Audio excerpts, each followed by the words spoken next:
Assalamualaikum warahmatullahi wabarakatuh. Perkenalkan, kami dari kelompok 3 dari kelas CG 5B. Kali ini kami akan menjelaskan analisis perancangan berorientasi objek dengan sistem yang kami pilih adalah sistem informasi perpustakaan.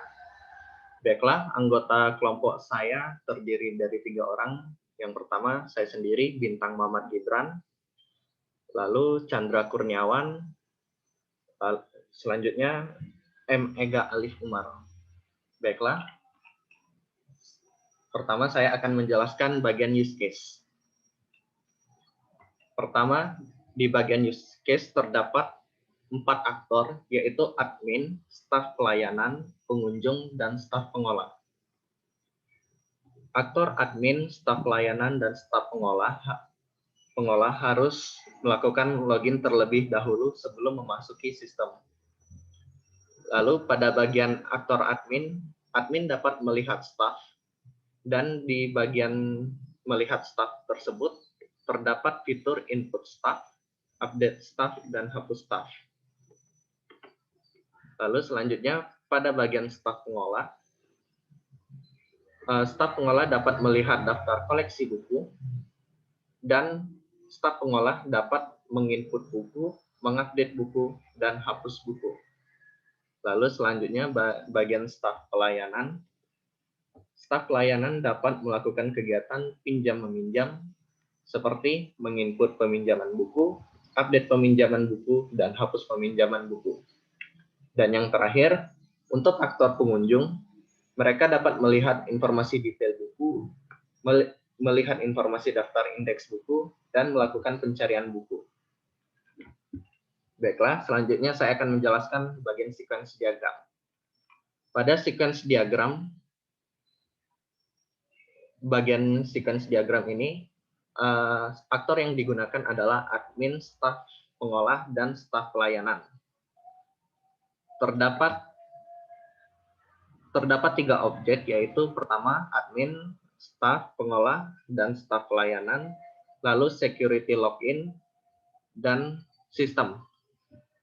Pada bagian tersebut, awalnya aktor menekan tombol tambah, lalu akan direspon oleh security login dengan mengirim metode send input username password ke sistem. Lalu sistem merespon balik dengan mengecek akun dari staff. Lalu di sini terdapat apabila login benar, cek akun sama dengan true, dan security login akan mengirimkan display dashboard, sehingga staf pengolah, admin, dan staf pelayanan dapat ke bagian dashboard. Lalu selanjutnya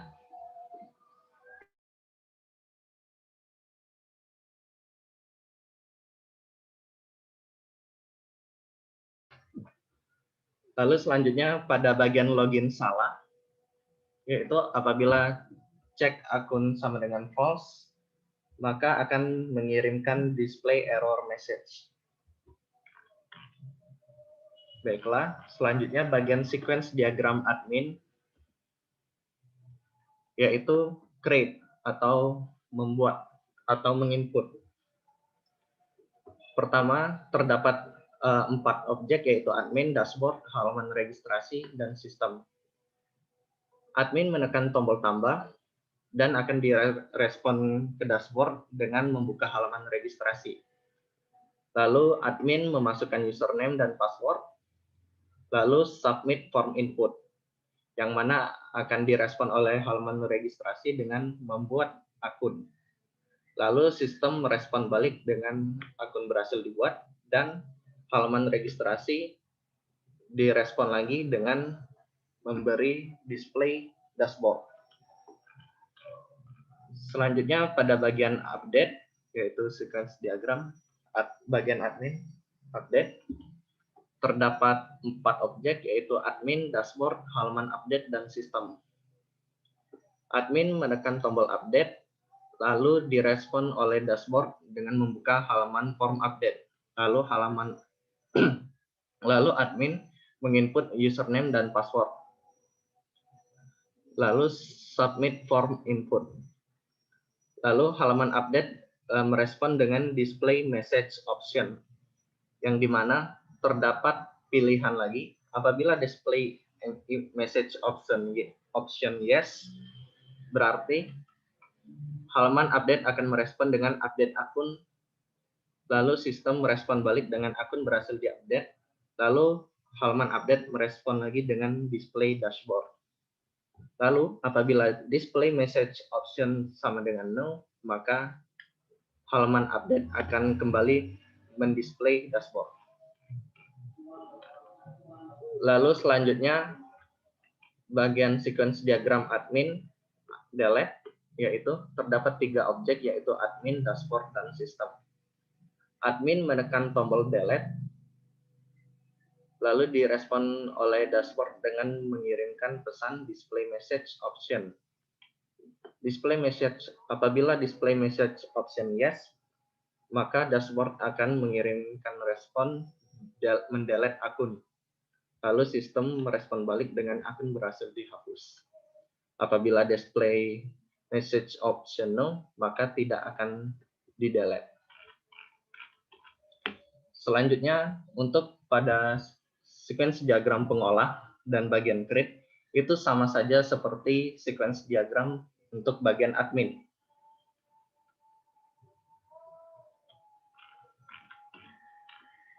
Sama juga pada bagian sequence diagram bagian update.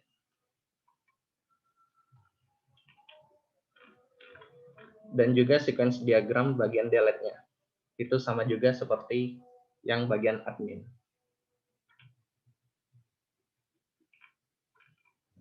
Lalu berlanjut ke sequence diagram pelayanan bagian create, yang mana juga sama bentuk dari sequence diagramnya.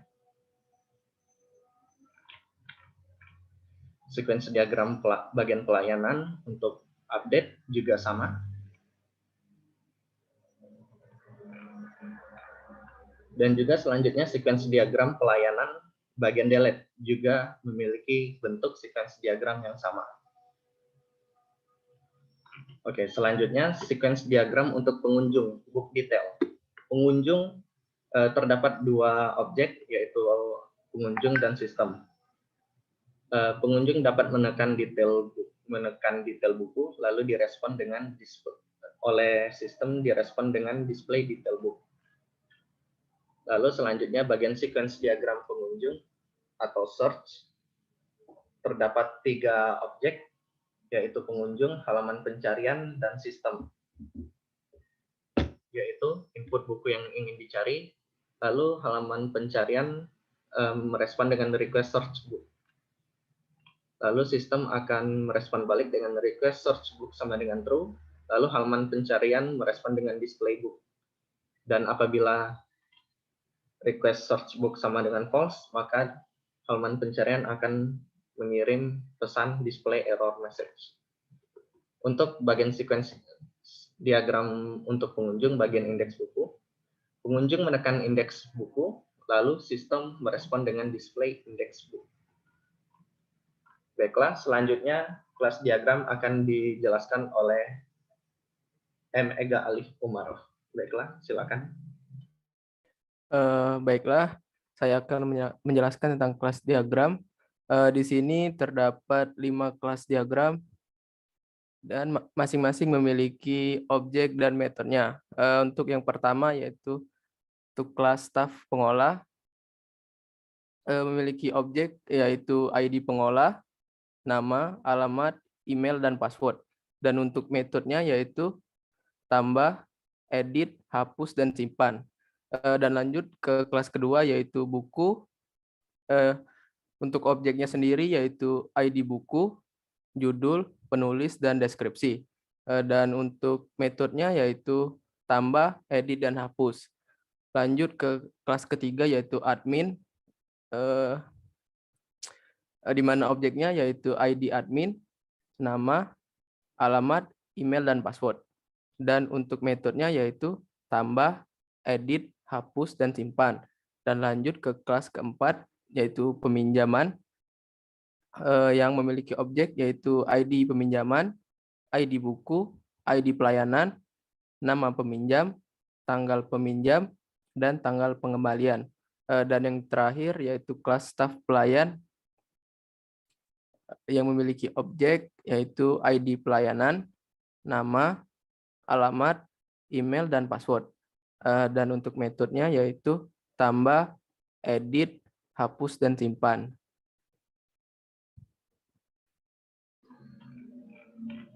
Baiklah, selanjutnya bagian mapping design to code akan dijelaskan oleh Chandra. Baiklah, di sini saya akan menjelaskan tentang mapping design to code. Di sini ada beberapa kelas.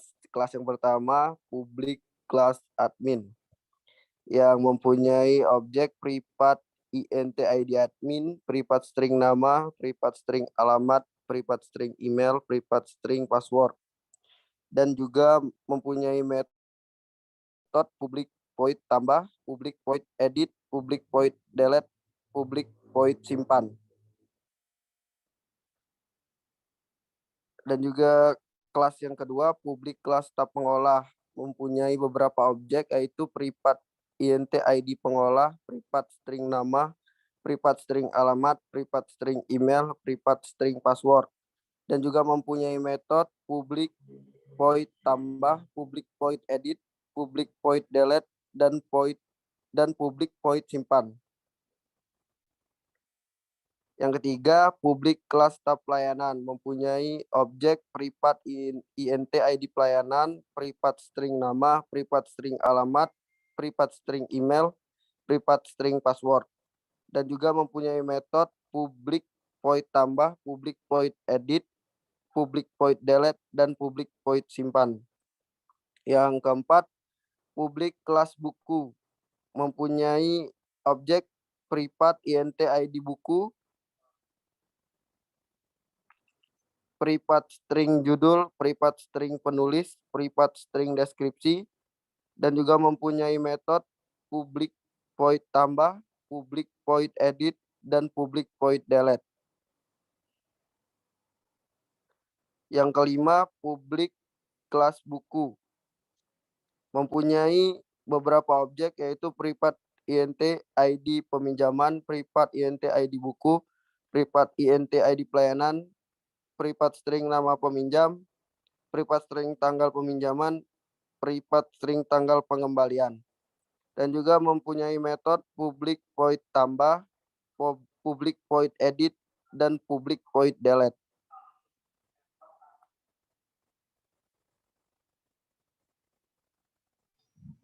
Baiklah, itulah hasil dari presentasi kami. Semoga bermanfaat. Assalamualaikum warahmatullahi wabarakatuh.